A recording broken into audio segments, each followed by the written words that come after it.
देखो बच्चों, यहाँ तक हमने पढ़ लिया कि इस तरह से मुरली वाला आगे बढ़ गया। इससे आगे देखो, आज अपने मकान में बैठी हुई रोहिणी मुरली वाले की सारी बातें सुनती रही। आज भी उसने अनुभव किया, बच्चों के साथ इतने प्यार से बातें करने वाला फेरी वाला पहले कभी नहीं आया। फिर वह सौदा भी कैसा सस्ता बेचता है, भला आदमी जान पड़ता है। समय की बात है जो बेचारा इस तरह मारा मारा फिरता है। पेट जो न कराए सो थोड़ा। इसी समय मुरली वाले का क्षीण स्वर दूसरी निकट की गली से सुनाई पड़ा, बच्चों को बहलाने वाला मुरलिया वाला। रोहिणी इसे सुनकर मन ही मन कहने लगी, और स्वर कैसा मीठा है इसका। बहुत दिनों तक रोहिणी को मुरली वाले का वह मीठा स्वर और उसकी बच्चों के प्रति वे स्नेहसिक्त बातें याद आती रही। स्नेहसिक्त यानी स्नेह से भरी हुई, प्रेम से भरी हुई बातें, प्रेम से परिपूर्ण बातें जो है याद आती रही। महीने के महीने आए और चले गए, फिर मुरली वाला न आया। धीरे धीरे उसकी स्मृति भी क्षीण पड़ गई, क्षीण हो गई, यानी धीरे धीरे उसकी स्मृति भी मिटने लगी। 8 मास बाद सर्दी के दिन थे। रोहिणी स्नान करके मकान की छत पर चढ़कर आजानुलंबित केश राशि सुखा रही थी।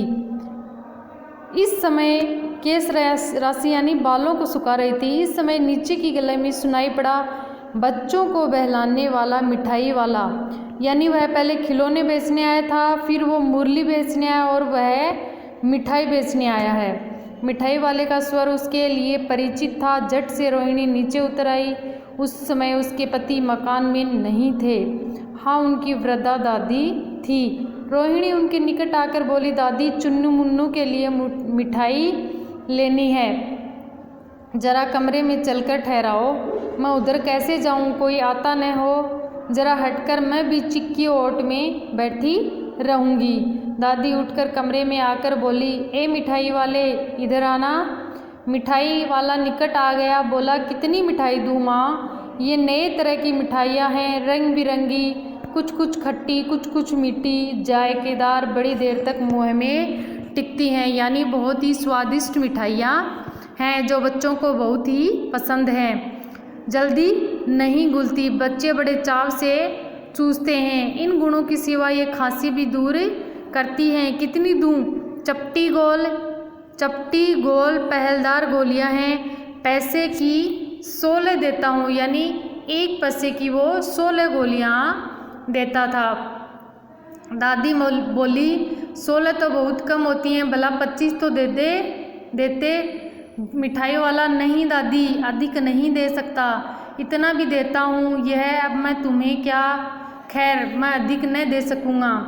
रोहिणी दादी के पास ही थी। बोली, दादी, फिर भी काफ़ी सस्ता दे रहा है, 4 पैसे की ले लो, यह पैसे रहे। मिठाई वाला मिठाइयाँ गिनने लगा। 2 4 की दे दो, तो 4 की दे दो। अच्छा 25 नहीं सही, 20 ही दो। अरे हाँ, मैं बूढ़ी हुई, मोल भाव अब मुझे ज़्यादा करना आता भी नहीं। कहते हुए दादी के पोपले मुँह से जरा सी मुस्कुराहट फूट निकली। यानी उनके दादी के मुँह में दांत नहीं थे, इसलिए उनका मुँह पोपला था और उनके पोपले मुँह से एक मुस्कुराहट निकल पड़ी। रोहिणी ने दादी से कहा, दादी, इससे पूछो तुम इस शहर में और कभी भी आए थे या पहली बार आए हो? यहाँ के निवासी तो तुम हो नहीं। दादी ने इस कथन को दोहराने की चेष्टा की ही थी कि मिठाई वाले ने उत्तर दिया, पहली बार नहीं, और भी कई बार आ चुका हूँ। यानी वह पहले भी आ चुका था। रोहिणी चिक की आड़ ही से बोली, पहले यही मिठाई बेचते हुए आए थे या कोई और चीज़ लेकर? मिठाई वाला हर्ष, संशय और विस्मयादि भाव में डूबकर बोला। हर्ष यानी खुशी, संशय यानी शक और विस्मय यानी अचंभे में डूबकर बोला, इससे पहले मुरली लेकर आया था और उससे भी पहले खिलौने लेकर। रोहिणी का अनुमान ठीक निकला। अब तो वह उससे और भी कुछ बातें पूछने के लिए अस्थिर हो उठी। वह बोली, इन व्यवसाय में भला तुम्हें क्या मिलता होगा? यानी इनसे तुम्हारा भरण पोषण नहीं होता होगा। वह बोला, मिलता भला क्या है, यही खाने भर को मिल जाता है, कभी नहीं भी मिलता है, पर हाँ संतोष, धीरज और कभी कभी ऐसी सुख जरूर मिलता है, और यही मैं चाहता भी हूँ। यानी मुझे इनसे पैसे नहीं मिलते हैं, लेकिन मुझे जो संतोष मिलता है, जो संतुष्टि मिलती है और जो धैर्य मिलता है, वह उस सुख की कोई सीमा नहीं है। सो कैसे, वह भी बताओ। मिठाई वाला बोला, अब व्यर्थ उन बातों की चर्चा क्यों करूं, उन्हें आप जाने ही दें। उन बातों को सुनकर आपको दुख ही होगा। जब इतना बताया है तब और भी बता दो, मैं बहुत उत्सुक हूँ, यानी मैं जानने की इच्छा रखती हूँ। तुम्हारा हर्जा नहीं होगा, मिठाई मैं और भी ले लूँगी, यानी तुम्हारा नुकसान नहीं होगा।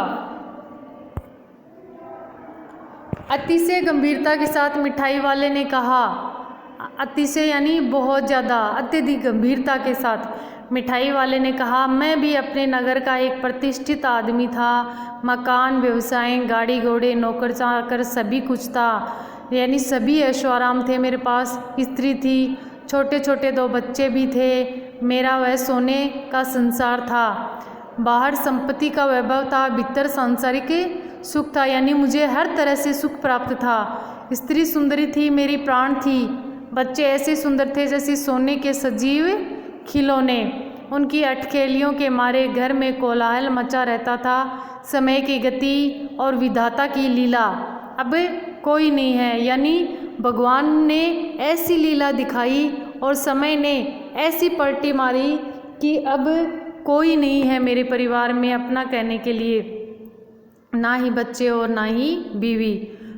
दादी, प्राण निकाले नहीं निकले, इसलिए अपने उन बच्चों की खोज में निकला हूँ। वे सब अंत में होंगे तो यहीं कहीं, आखिर कहीं न जन्मे ही होंगे, कहीं न कहीं तो जन्मे ही होंगे।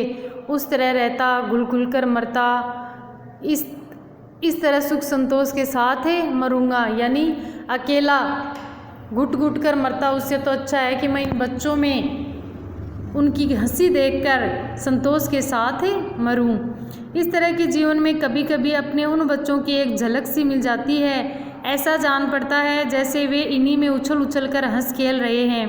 पैसों की कमी थोड़ी ही है, आपकी दया से पैसे तो काफ़ी हैं, जो नहीं है इस तरह उसी को पा जाता हूँ। रोहिणी ने अब मिठाई वाले की ओर देखा। उसकी आंखें आंसुओं से तर हैं, यानी वह मिठाई वाला आंसुओं से, मिठाई वाला रो रहा था। इसी समय चुन्नू मुन्नू आ गए। रोहिणी से लिपट कर उसका आंचल पकड़कर बोले, अम्मा मिठाई, कि अम्मा मुझे मिठाई दो, मुझसे लो। यह कहकर तत्काल कागज़ की 2 पुड़िया मिठाइयों से भरी मिठाई वाले ने चुन्नू मुन्नू को दे दी। रोहिणी ने भीतर से पैसे फेंक दिए। मिठाई वाले ने पेटी उठाई और कहा, अब इस बार ये पैसे न लूँगा। दादी बोली, अरे अरे न, अपने पैसे लिए जा भाई। तब तक आगे फिर सुनाई पड़ा उसी प्रकार मादक मृदुल स्वर में बच्चों को बहलाने वाला मिठाई वाला। तो भगवती प्रसाद वाजपेयी जी ने यह कहानी जो है वो बहुत ही सुंदर तरीके से लिखी है, किसी की, यानी किसी की उस मिठाई वाले की भावनाओं को व्यक्त करते हुए। तो बच्चों इस चैप्टर को अच्छे से रीड कर लेना आप, और अब आगे का चैप्टर हमें अगली क्लास में करेंगे। Okay, thanks.